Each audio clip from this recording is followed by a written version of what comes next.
ba? Amen. Tuloy? Tuloy. Exchange gift, 1,000 lang naman. Mm. Medyo ano yan. Sa Chicken. January Tuwaan 5. lang. Chicken yan. Chicken January sa 5. Marami yatang darating eh. Mm.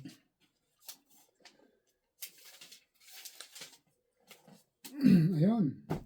Yung hapon darating, di ba? Oo, darating. Yung kaibigan mo rin Sige, na ikaw hapon, sa isama darating. mo. Pag Japanese mag-translate. Sila dalawang mag-usap. Nawawala din ako kapag ano. Di, pag yung alam ko yung ano yun, ibimensahe, tapos i-translate yun ng Japanese, pag-aralan ko, bago mangyari yun, baka okay. Pero yung biglaan na, hirap. Pero at least maski yung paano naintindihan O, naman. naintindihan yung ano yun, taga-insurance eh, naintindihan niya yung talagang mensahe. Nagulat nga din ako eh. Mag-pray tayo. So, God will make a way. Tandaan niyo yung kanta na yun, ha? Medyo bitin lang, pero ang Diyos ang gumagawa ng paraan, no? Ang Diyos ang gumagawa ng paraan. So, manalangin tayo. Let's pray. Our Father in heaven, we praise you. We glorify your name.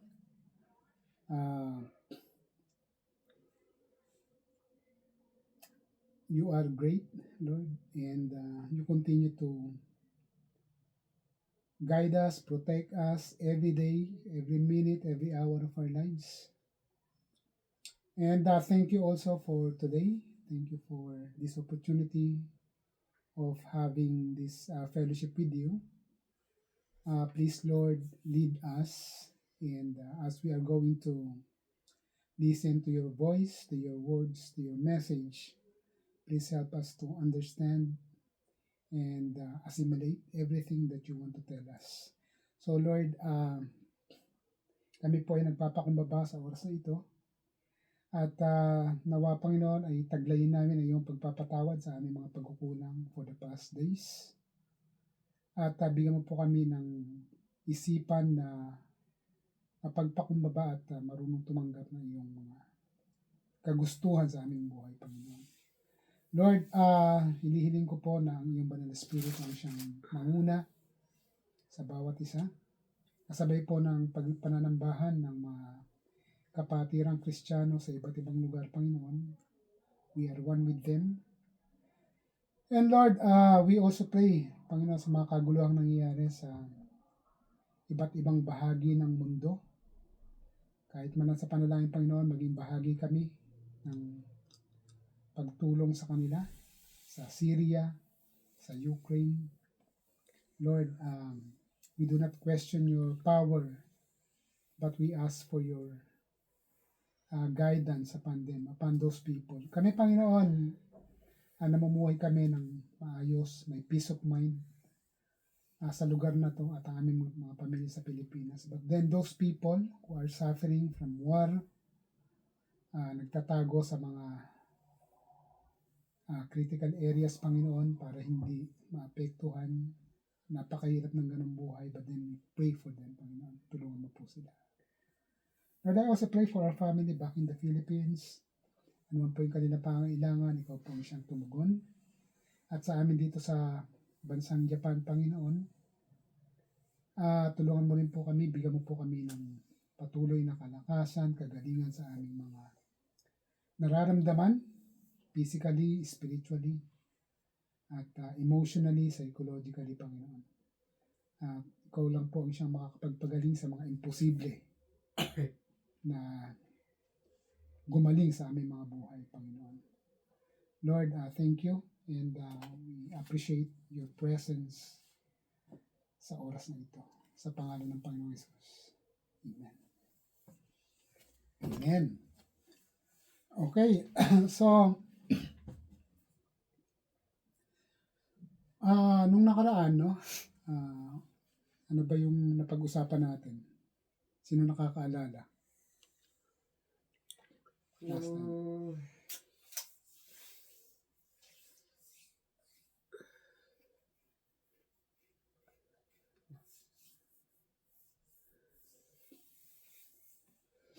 Ay,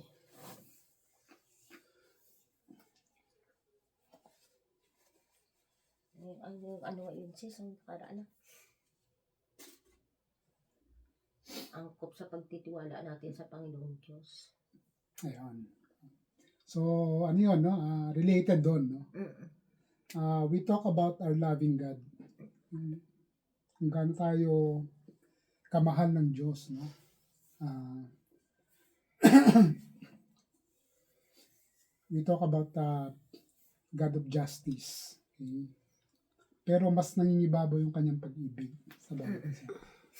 So, ang text natin nun, kung saan hinango natin yung ating mensahe, is sa Lamentations, no? Chapter 3, verses 22 to 23. No? Because of the Lord's great love, we are not consumed. For His compassions never fail. They are new every morning. Great is your faithfulness. So, yun.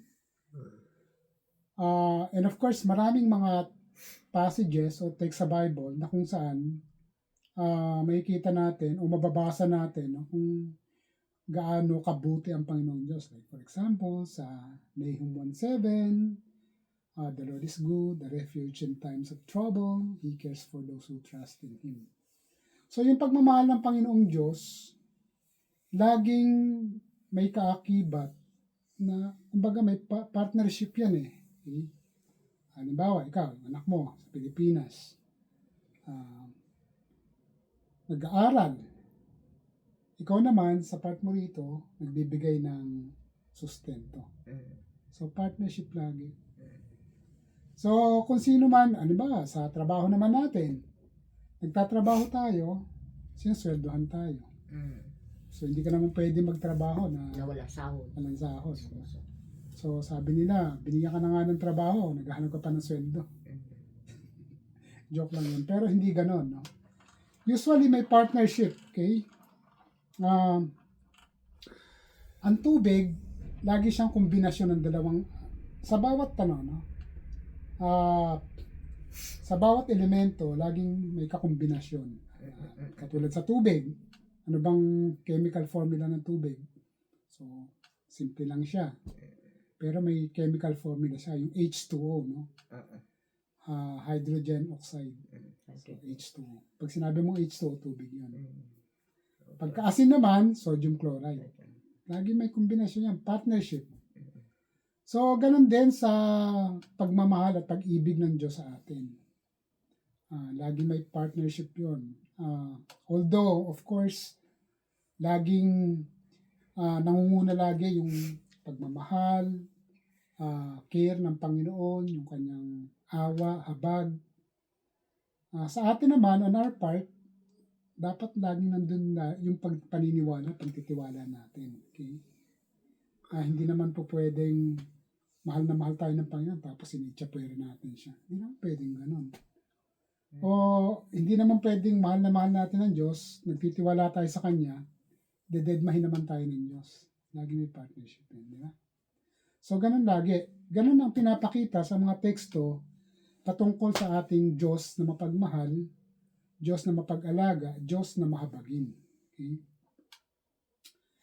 Meron isa sa bagong tipan, no? Sabing ganon,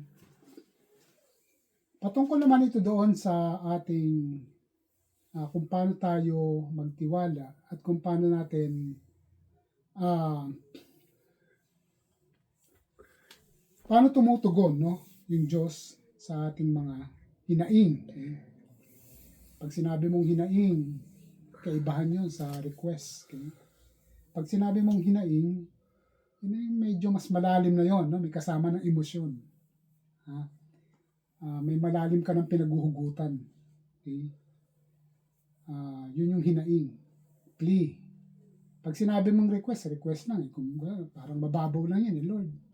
Sana ganito. Pero pag sinabi mong hinaing, yung plea, andun na mismo yung may hugot ka na, Lord. Mabigat na mabigat, no? Gusto mo nang ibigay sa kanya lahat. Bahala ka na, no? Parang ganun. So, yun yung hinaing, no? May plea. Natural lang yun, no? Sa ating mga Kristiyano, mga mananampalataya, natural lang, no? Na magkaroon tayo ng mga hinaing sa Panginoon. Sapagkat, unang-una, siya lang naman yung pwede nating lubos na pwedeng pagtiwalaan. Okay? Of course, meron tayong mga kaibigan na pinagtitiwalaan natin. Pero it doesn't mean na lahat-lahat ipagkakatiwala mo sa kaibigan mo. Kasi kung minsan, yung pagkakaibigan nasisira. Kahit nag-aano pa yung ka-close kayo, dumarating at darating yung panahon na nagkakaroon din ng lamat. Okay? Marahil sa bahagi mo o sa bahagi ng kaibigan mo, no? Hindi natin masasabi. So, nagkakaroon ng lamat. Lahat tayo nakakaranas ng ganon. Kahit na ako, no? Dami kong kaibigan dati. And I was, simula nung hindi pa ako Kristiyano, hanggang naging Kristiyano, naging pastor, maraming kaibigan, okay? Hanggang sa unti-unti, medyo nawawala na sana. So, yung mga bagay-bagay na may hinaing ka, no? Meron kang, hindi mo karakaraka, no? May pagkakatiwala. Sapagkat, hindi mo naman mapupursi, no? Yung nadarating yung panahon na ganun pa rin. Pero siyempre, meron ding mga kaibigan na nag-stick talaga together. Okay? Pero, ano yun, medyo malimit, no? Yung mga hanggang sa pagtanda, ugod-ugod na, magkaibigan pa rin. Pwedeng mangyari kapag kayo ay nasa isang lugar lang. Kasi usually sa ngayon, no? Nangingibang lugar. Okay? Nawawalan ng communication. I had a best friend when I was a young one, no? Nung mga teenager ako. Marami akong mga close friends. My best friend, pero nga isa kahit na anong sabihin ko, no? Kasi ako yung parang lead, no? Talagang ginagawa, ganun. Pero nung nag-ibang lugar sila, nawala ng komunikasyon, wala na, deadmahan na, hanggang wala na talaga. So, ganun. Subalit, ito ang katotohanan. Yung mga ganong close friends, kaibigan, best friends, etc., pwedeng mawala. Pero kapag ang kaibigan natin ay ang Panginoon, hindi niya tayo iiwan. Okay? Unless na tayo yung lumayo sa Kanya. Okay? Pero, makakaasa tayo na ang Panginoon, bilang ating pinakamatalik na kaibigan, lagi siyang nakaalalay sa atin. Kaya nga, if you have that plea, no, kung meron kang hinaing sa sarili mo, sa Panginoon, no, mas safe na sabihin sa Kanya. Okay? Mas safe na ibigay sa Kanya at makakaasa ka, okay, na siya mismo yung lulutas nun in a very special, in a very miraculous way. Sapagkat sinasabi naman sa Biblia na ang Panginoon ay hindi nagbabago noon, ngayon at kailanman. Kung noon gumawa siya ng miracle, ng milagro sa buhay ng mga tao, since hindi siya nagbabago mula noon, ngayon at kailanman, hanggang ngayon, I believe that God is doing miracles after miracles sa mga buhay natin. So ano bang sabi sa Matthew chapter 6 verses 33 to 34? Okay. Sabing ganon, seek first His kingdom and His righteousness, and all these things will be given to you. At ang sabi sa verse 34, therefore, do not worry about tomorrow, for tomorrow will worry about itself. Each day has enough trouble of its own. So ano ba yung ibig sabihin nito? Okay. Sabi ko nga kanina, tayo may mga hinaing. Pero ang sabi sa Matthew 6:33, ang Panginoon mismo ang nagsalita rito at pangaral niya sa mga tao. Bahagi ito, no, ng kanyang sermon sa mountain o Beatitudes. Kasi ang parallel passage nito nasa Luke at sinabi roon, Sermon on the Mount. Pero dito sa Matthew, the Beatitudes, no? Sermon ng Panginoong Yesus. Spontaneous yun. Walang pinagbabasihan. Basta kung ano yung nasa puso't isip niya, sinasabi niya na puro maka-Diyos. Unlike ngayon, no? Tayo bumabase sa mga salita ng Panginoon. No? Talagang nanggagaling lang sa puso't isip niya. So sabi niya, seek first His kingdom and His righteousness, and all these things will be given to you. Anong sabi sa Tagalog? Unahin ninyo, no, ang kaharian ng Panginoon. Okay? Unahin ninyo, pagsumikapan ninyo, okay, ang kaharian ng Panginoon. Ano ba yung kaharian ng Panginoon? Ito yung, ang ibig sabihin nito, ang kaharian ng Panginoon, ito yung sapagkat tayo'y naniniwala na ang Panginoong Yesus ay Panginoon ng lahat at siya'y nagtatag ng kaharian, ito ay kahariang spiritual, okay? Lahat ng mga nanampalataya sa Kanya ay bahagi ng Kanyang kaharian o kingdom. Ang sabi ng Panginoon, seek first His kingdom, no? Paano ba isisik yung kingdom ng Panginoon? Ito yung lubos tayong maniniwala, mananampalataya sa Kanya bilang ating Diyos, na tagapagligtas, Diyos na nagkatawang tao, Diyos na nagsakripisyo sa krus ng Kalbaryo, Diyos na inilaan yung Kanyang buhay at pag-ibig para sa atin upang sa ganon maging bahagi tayo ng kaharian. So, ibig sabihin nito, huwag nating baliwalain, no? Huwag nating baliwalain yung payo sa atin ng Panginoon na seek first His kingdom. At ang Kanya, at may karugtong pa yun, and this righteousness, no? Hindi lamang maniniwala tayo sa Diyos na that we seek His kingdom, subalit, kaugnay nun yung Kanyang katuwiran, righteousness, no? When you seek the kingdom of God, at natagpuan mo yon, tinanggap mo ang Panginoon bilang tagapagligtas at manunubos. Of course, you have to live a life according doon sa kagustuhan ng Panginoon. Okay? Hindi naman po pwedeng you seek the kingdom of God, yes, nandun na, tinanggap mo siya, and then afterwards, no, hindi mo naman siya susundin. Dapat patuloy pa rin tayong susunod sa kalooban ng Panginoon. Kaya nga, sabi niya, seek first His kingdom and His righteousness. So, ano yung magiging bunga nun? Ano yung magiging epekto nun? And all these things will be given to you. Okay? Kung mahinaing tayo sa Panginoon, kung meron tayong kailangan sa Panginoon, ang sabing gano'n, seek first His kingdom and His righteousness. At naintindihan ng Panginoon yung pangailangan natin. And all these things will be given to us. Okay? To us, sa bawat isa sa atin, kung ano man yung ating pangailangan. Hindi yung kagustuhan natin, sapagkat alam naman natin na ang tao, ang kagustuhan ng tao ay walang patid, no? Okay lang. Pag sinabi mong gusto, walang sawa yan di ba? Pag sinabi mong gusto, siyempre gusto mong magkaroon ng sariling lupa at bahay. Kung may pangarap ka, may gusto ka sa buhay. Nagkaroon ka na ng sariling lupa at bahay. Gusto mo na naman ng apartment. So, ang gusto, walang katapusan yan. Kaya gusto Gusto mo ng kotse. Habang nabubuhay ka. Nagkaroon ka ng kotse, gusto mo naman ng eroplano. Tuloy-tuloy Yun ang gusto pag sinabi mo gusto. Pataas hindi na kaya. Gusto mo na. Sabagay, libre mo harap na pastor. Na, basta gusto mo lang, no? Hindi dito sinabi yung, I believe, no, na hindi relevant dito na ipagkaloob ng Panginoon yung gusto natin, kundi yung pangangailangan natin. Ano ba yung kailangan natin? Yung aeroplano ba kailangan natin? Siyempre, hindi.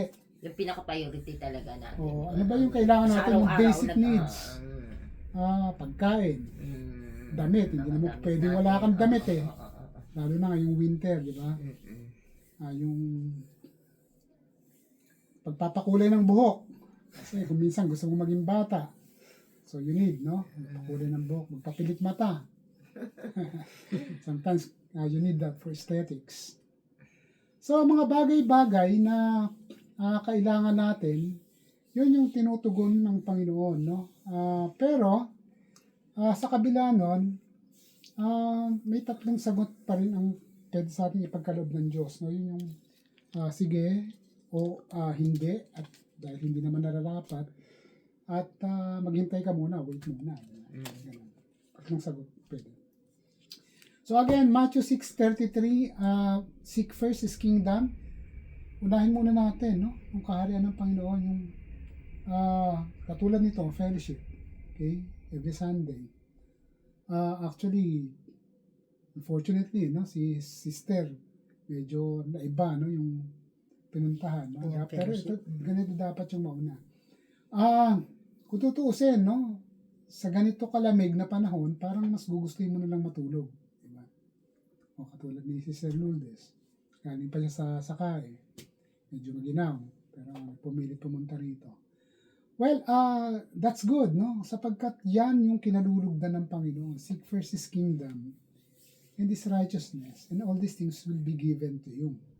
So, sa pamamagitan ng fellowship, nakakapagpanalanginan tayo sa Panginoon, na ihayag natin sa Kanya yung ating pananampalataya at hinaing.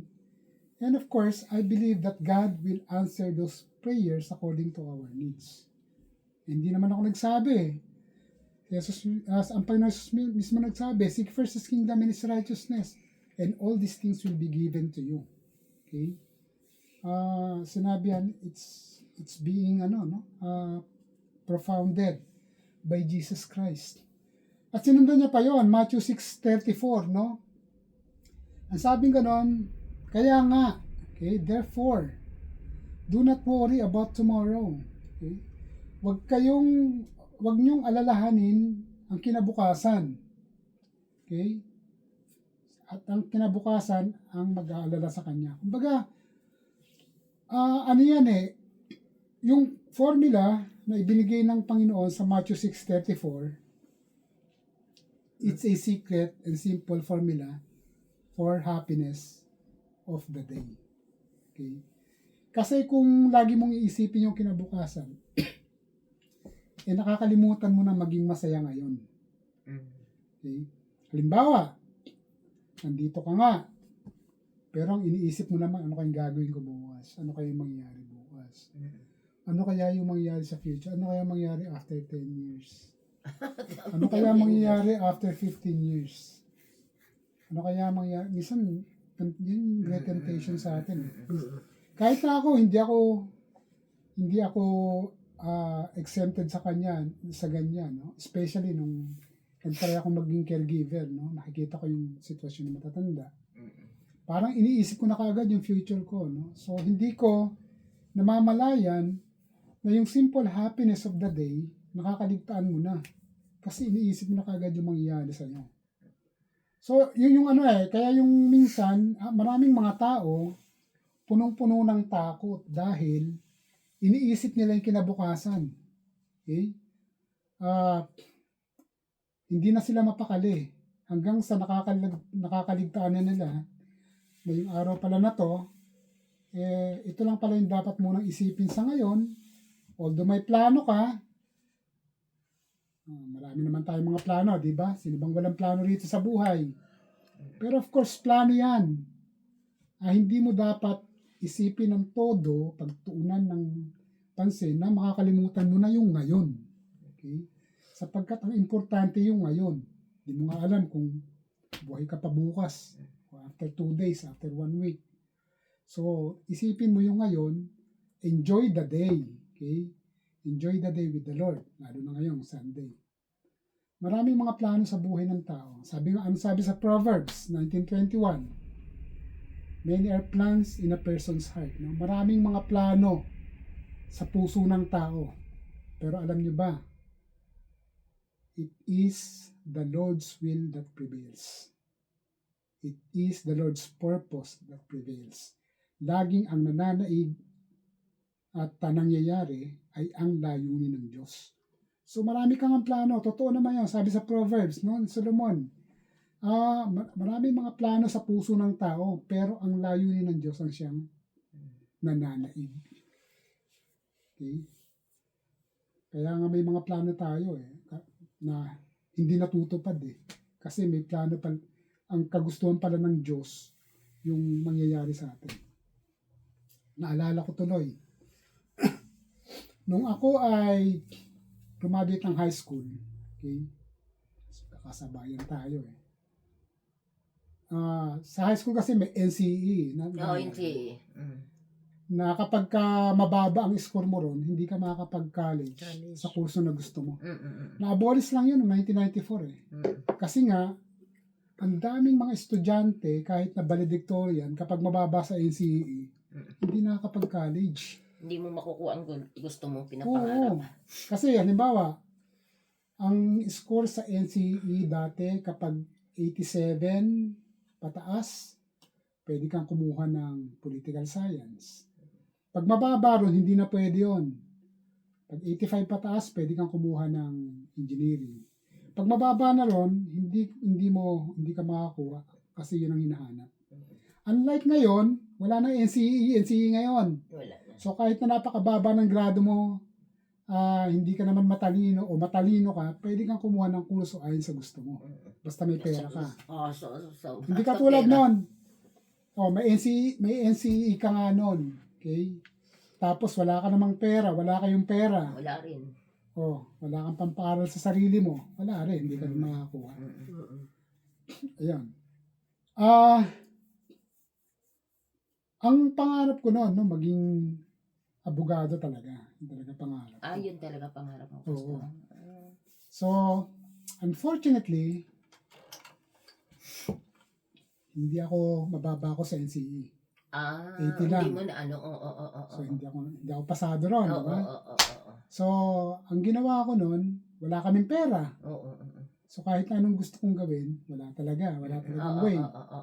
So, kaya nag-self-supporting ako noon. Nagtrabaho ako sa pabrika, tapos aral ako sa gabi, sa IETI pa noon, no? Sa Alabang. Tapos, ang pangarap ko noon, pag nakatapos ako ng technical course, kukuha ako ng 4-year course kahit ano.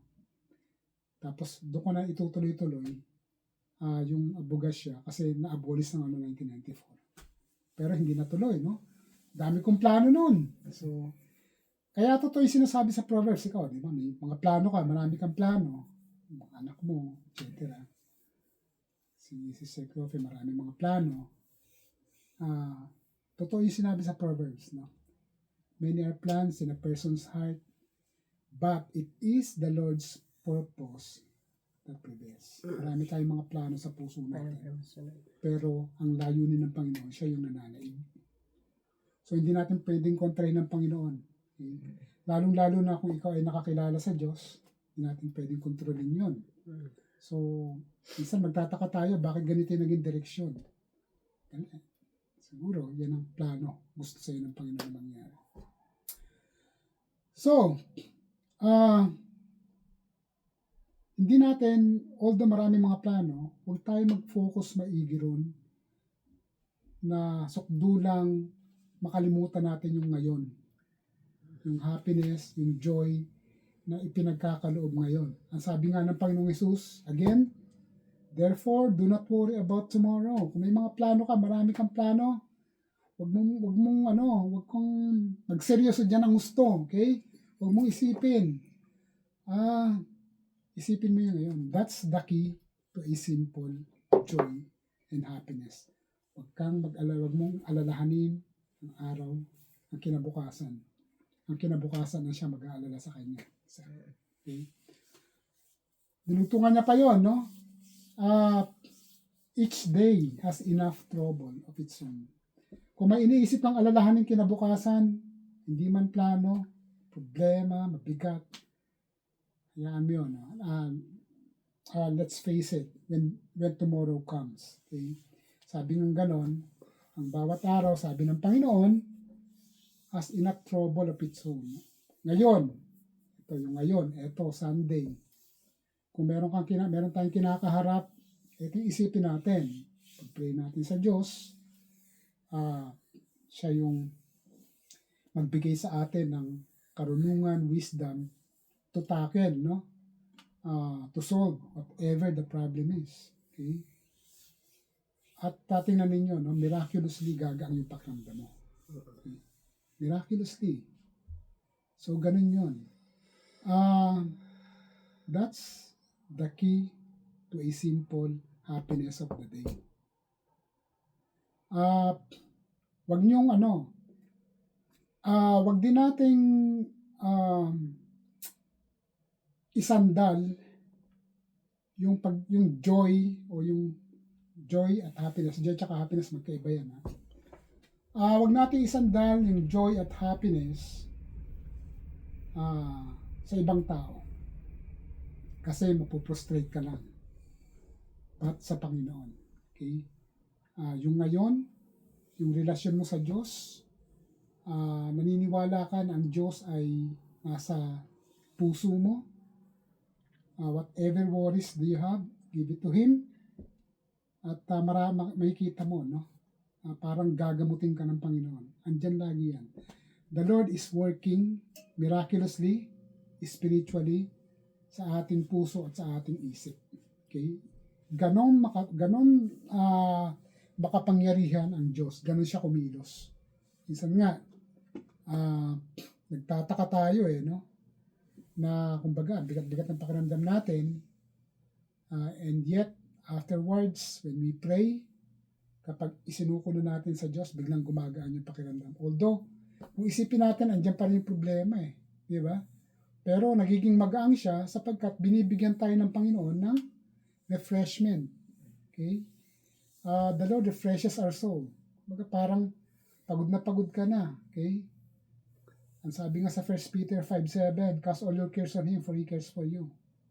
At bigyan ninyo, pagkatiwala ninyo sa Diyos ang lahat ng inyong alalahanin sapagkat siya ay inaalala kayo.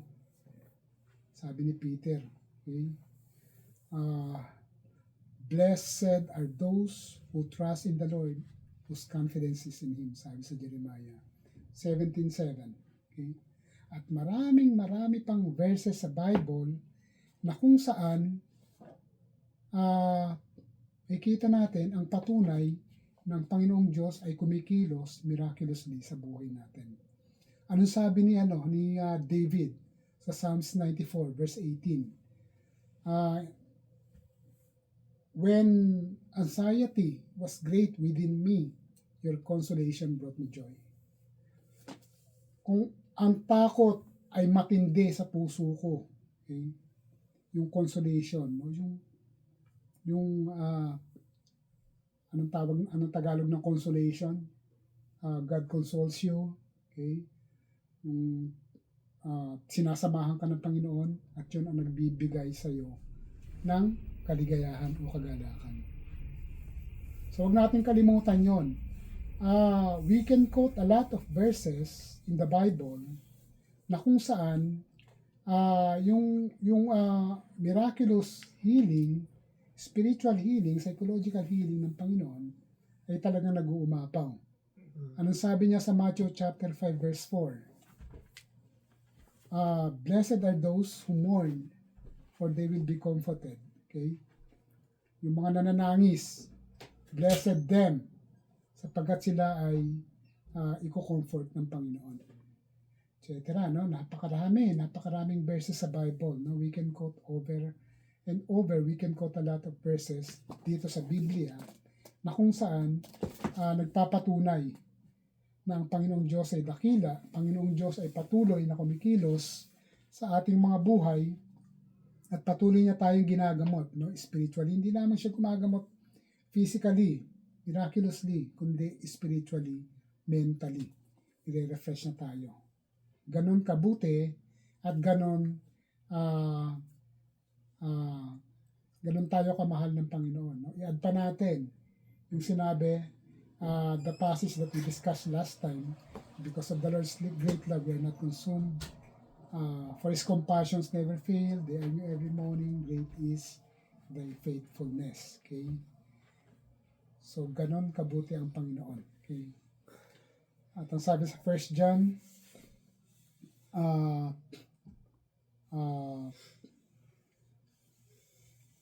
I believe 4:9, ang sabi niyang ganon, 4:11 sa 1 John, as the Father has so loved us, let us love one another.